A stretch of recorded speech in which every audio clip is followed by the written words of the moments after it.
¿Qué tal, amigos? Les habla el doctor Coutinho de la Clínica de Medicina Biológica, medicinabiológica.mx. ¿Podemos controlar nuestras emociones? ¿Cómo funciona el cerebro cuando actuamos emocionalmente y luego decimos, pero ¿por qué actuamos así? ¿Qué fue lo que nos pasó? Eso es lo que vamos a hablar en este video.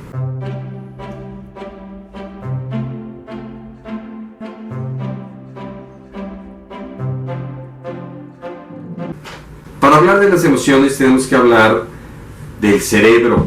Recuerden que hemos mencionado muchas veces que tenemos de 3 a 5% de libre albedrío.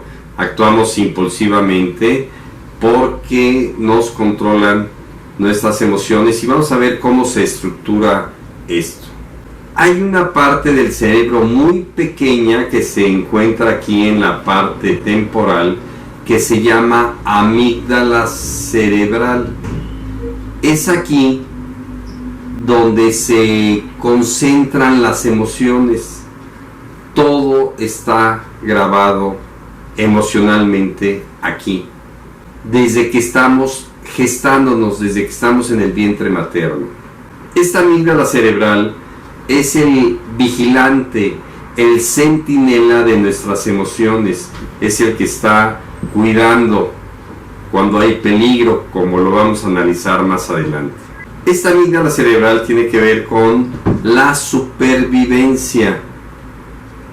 Nos pone en alerta cuando hay un peligro, cuando nos persigue un león o cuando tenemos algún recuerdo pasado y volvemos a enfrentar algo igual o parecido. Esta amígdala es la parte más importante de las emociones. Siempre le digo a mis pacientes cuando llegan, ¿está usted de acuerdo que la mente, el cerebro, las emociones controlan o manifiestan en el cuerpo lo que se llama las enfermedades, que en la nueva medicina germánica o el doctor Hammer le llama respuestas biológicas? Si me contesta que sí, pues nos saltamos este proceso. Si me contesta que no, pues les explico cómo las emociones regulan las enfermedades o estas respuestas biológicas. Vamos a empezar a explicar. Nosotros tenemos algún conflicto, alguna separación, alguna decepción, algún robo, algún secuestro, algún conflicto de pérdida económica, etcétera. Cualquier conflicto va a quedar grabado desde la infancia o desde antes de la infancia, o ya lo hemos platicado desde que lo traemos como información de nuestros padres, abuelos y bisabuelos, que esto lo estudia la psicogenealogía, de tal manera que cuando tenemos una acción, un pensamiento, una vivencia, va a venir aunado a una emoción que va a quedar grabada en la amígdala.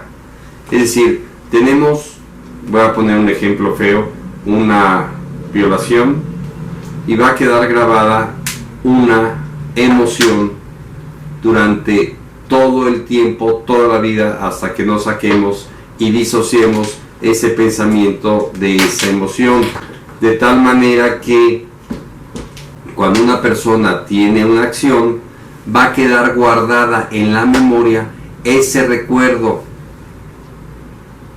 Acción más emoción, guardada la emoción en la amígdala.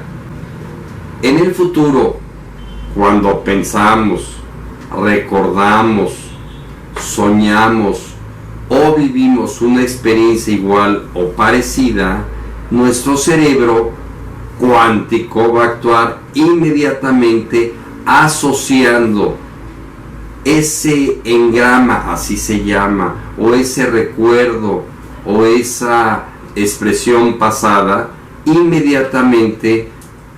Por ejemplo, en el caso de que esta chica que fue violada, viene una persona a lo lejos, ella inmediatamente va a asociar esa persona, ese hombre que viene, con una emoción por el recuerdo que viene asociado, e inmediatamente unido esto, lo que está viendo, lo que está pensando, el recuerdo y las creencias van a hacer que vayan a la corteza cerebral pensante y tome una decisión, y esa decisión va a ser en base a todo este conjunto. Puede salir huyendo o puede luchar, cualquiera de las dos cuestiones. Vamos a poner ejemplos para entenderlo mejor. Una mujer tiene 10 hijos y se le muere un hijo. Esta persona, por sus creencias, por el motivo por el cual tuvo a los hijos, puede tener emociones, vamos a medirlas en intensidad, emociones pequeñas en relación a la muerte de su hijo, y no tener tanta respuesta emocional, y no disparar, como lo hemos visto, a un cáncer de mama.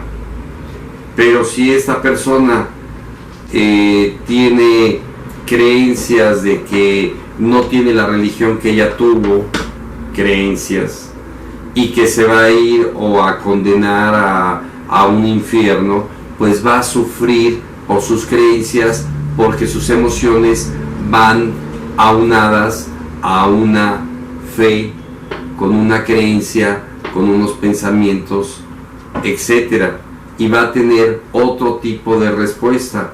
Ahora, podemos tener una madre que tiene un hijo que lo quiere mucho y que fallece, por ejemplo, y esa emoción va a ser muy grande si lo medimos en intensidad, y según sus creencias, según sus valores, según sus sentimientos, según su experiencia, tanto como hemos dicho del pasado, intrauterinamente, o conflictos durante toda la vida, va a tener diferentes emociones de frustración, rabia, ira. Recuerden que hay muy pocas emociones. Sentimientos son las emociones razonadas, como ya le hemos visto. Hay un video que dice diferencia entre emociones y sentimientos. Voy a mencionar en este momento que hay personas que se les daña la amígdala cerebral y por lo tanto no tienen emociones. Es por eso que se ha dado casos en varios países que una persona tiene un pensamiento por sus creencias de que hay que acabar con los homosexuales, lesbianas, o con un grupo de personas, etcétera, y empieza a disparar y a matar, y no tiene ninguna emoción porque está dañada la amígdala, ese centinela, ese vigilante que nos protege ante cualquier conflicto emocional. O sea, una persona que tiene dañada la amígdala cerebral emocional no va a tener respuestas emocionales, y según la experiencia en vida que hemos tenido de nuestras experiencias, vamos a reaccionar ante un conflicto con mucha rabia, con mucha ira, y otra persona ante el mismo conflicto no va a reaccionar tan efusivamente. ¿A qué se debe? A las creencias, a las emociones, a los sentimientos, a las experiencias, a lo vivido, a lo que ha aprendido por la sociedad, por las religiones, o por nuestros padres o quien nos educaron. Esta amígdala cerebral siempre va a estar asociada forzosamente a la memoria. ¿Cuántas personas ante un estímulo pequeño reaccionan efusivamente y con ira y con rabia y golpean, y luego cuando entra un razonamiento dicen, pero ¿por qué reaccioné así? No puedo entenderlo. ¿Cuántas personas entrevistan al vecino que mató a una persona y dicen, no, pero era una persona muy tranquila, era una persona que no daba problemas. Es porque ante ese conflicto y a esa asociación de todo lo que hemos hablado, hubo una explosión muy grande de esa amígdala que sacó una emoción, una rabia. Voy a poner un ejemplo. Recuerden que para nuestro inconsciente, nuestra figura paterna la vamos a ver reflejada en todos los hombres del mundo, y la relación que tuvimos con nuestra madre con todas las mujeres del mundo. Entonces una persona puede ir por la calle y su inconsciente relacionar a esa persona con un parecido inconsciente, no físico, no de la misma característica que el padre, pero sí asociarlo en su vibración, en su aspecto, en un recuerdo por lo que está haciendo esa persona, y llegar y agredirla, aunque sea un desconocido, porque a nivel inconsciente está viendo, por ejemplo, a su padre, o agredir a una desconocida porque a nivel inconsciente está viendo a su madre, porque el cerebro no sabe diferenciar entre el padre y un hombre cualquiera, o entre la madre y un hombre. Hay personas o pacientes que llegan, ¿qué tal? Buenas tardes, y me empiezan a agredir, me empiezan a violentar, como si yo les hubiera hecho algo. En su inconsciente están asociando a una persona que tiene a nivel inconsciente un parecido en la forma de hablar, de observar, de ver, de moverse, características físicas, etcétera, porque la amígdala cerebral emocional no reacciona, no piensa, simplemente actúa biológicamente. Podríamos considerarlo como el área de la corteza, del tronco cerebral, como un impulso reptiliano. Habíamos dicho que es de protección, de luchar o huir, según lo que en ese momento instantáneamente decida todo ese conjunto de pensamientos, sentimientos, emociones, creencias, etc. La amígdala centinela, la amígdala emocional, siempre va a buscar si hay o no amenaza, si me siento o no amenazado, como el ejemplo de la chica violada o de lo que yo vi en el pasado. Si hay una agresión o no, siempre va a estar vigilando. Cuando hay una acción y se activa la amígdala centinela, la amígdala cerebral, y hay una emoción, va a haber una respuesta en el cuerpo con secreción de adrenalina que nos va a poner en estrés y nos va a dar muchos síntomas: aumento de la presión arterial, taquicardia, etc. Y como primero llega esa información a esta área, no a la parte racional pensante, luego nos podemos arrepentir y pensar, pero ¿cómo es que actuamos así? ¿Cómo es que sacamos la pistola y matamos a una persona? ¿Cómo fue posible que llegara una persona inocente, desconocida, y la golpeáramos? Es una respuesta involuntaria, instantánea, lo que está guardado en nuestro inconsciente. En realidad, la amígdala cerebral toma decisiones no razonadas. Vuelvo a repetir y a insistir que es en base a nuestras creencias. Muchos le llaman secuestro emocional a estas reacciones, o sea, nuestra amígdala cerebral actúa sin que nosotros tomemos esas decisiones. En pocas palabras, si nosotros llegamos a controlar nuestra amígdala cerebral emocional, podemos tener inteligencia emocional y cómo vamos a tratar a esta pequeña glandulita o estructura que guarda las emociones. Pues tomando conciencia, poniendo tratamientos como la nueva medicina germánica, programación neurolingüística, hipnosis ericksoniana, pero para mí lo más importante es ir elevando nuestra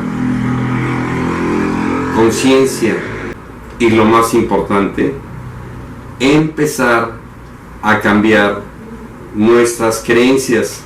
Voy a poner un ejemplo. Si una persona odia a los homosexuales porque tiene una creencia que los homosexuales son malos, o que tal religión es mala, o que tal raza es mala, o soy racista y demás, y yo cambio mis creencias, estoy haciendo que cuando yo viva una experiencia o una acción en relación a esa creencia que la tenía y que ahora ya no la tengo, ya voy a disociar ese pensamiento. Voy a poner un ejemplo de cómo está asociado el pensamiento con las emociones.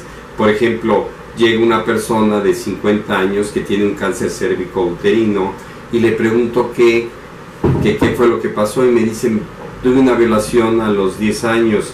A los 10 años tuvo un conflicto emocional, un pensamiento que persiste hasta la actualidad, y tuvo una emoción que fue guardada en la amígdala cerebral.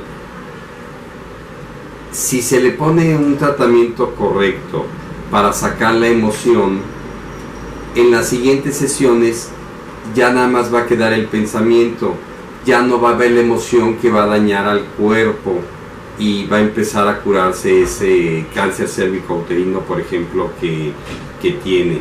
Y si sacamos esa emoción, y al quedar nada más el pensamiento, yo le vuelvo a preguntar en las siguientes sesiones qué pasó con esa violación, y me va a decir: bueno, pues fue una vez, ya no me acuerdo, ya no siente la emoción. Se hizo un trabajo de sacar el resentir, el perdón que debe ser inmediato. Se tiene que hacer un trabajo de psicodrama. Ya hemos hablado de psicodrama, hay varios videos de psicodrama, programación neurolingüística, hipnosis ericksoniana, etc. De tal manera que la amígdala cerebral, donde están las emociones, que no nos dejan actuar ni pensar, porque primero llega la emoción y después el razonamiento, vuelvo a repetir, por nuestros pensamientos, sentimientos, creencias, emociones. Entonces es muy importante cambiar las creencias que fueron inculcadas por nuestros padres o tutores o cuidadores en la infancia, por la sociedad y principalmente las creencias religiosas. Se puede tener fe, pero con razonamiento, porque una fe sin razonamiento, ahí sí no se puede hacer absolutamente nada. Resumen: la amígdala cerebral, esa estructura que tenemos aquí en el área temporal, que es muy pequeña, ahí guarda todas las emociones que nos sirven como centinela, como un vigilante para protegernos. Pero a veces las emociones son tan grandes que no nos dejan reaccionar intelectualmente, porque, vuelvo a repetir, primero llega la emoción y luego razonamos. Por lo tanto, hay que hacer un trabajo correcto, eficiente, para poder controlar las emociones. Muy bien, amigos, espero les haya gustado este video. Nos vemos en el siguiente video. Les habló el Dr. Coutinho de la Clínica de Medicina Biológica, medicinabiológica.mx.